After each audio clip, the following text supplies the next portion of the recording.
ay binili ko lang to sa palengke. Yung gagawing balot. So, ito ay para experiment ko lang kung mabubuhay ba talaga pag yung galing sa tindahan. Egg incubator, ayan, fully automatic. Meron din siya nito. Pwede i-check kung okay yung itlog, kung fertile. Ito, chine-check ko ngayong gabi. Ayan, parang siyang may gumagalaw siya.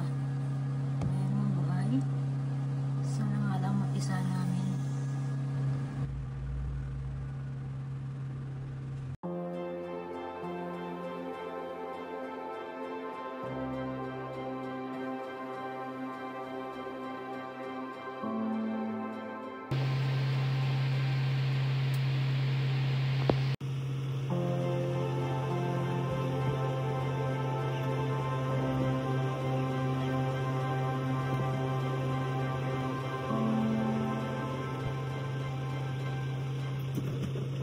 Ayan, tinulungan ko na lang kasi hanggang ito kailangan ko silang tulungan, hindi sila makalabas. Lalo ito kahagabi pa.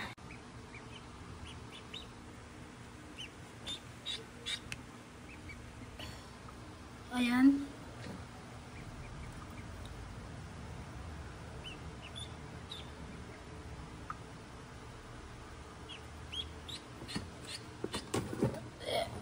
I should help. Ito, nahirapan siya. I think, kukupitin ko na lang ito. Yeah.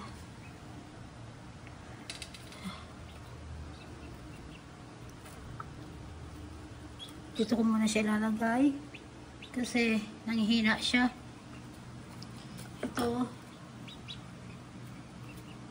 hindi ko alam kung anong problema ito. Hindi ko siya makalis-alis.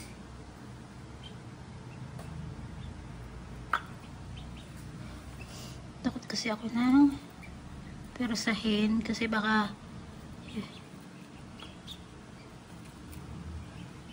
ano ba?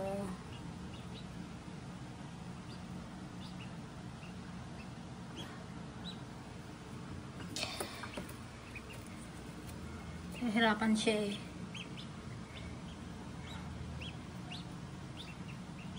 Ayun. Ayun, natanggal na.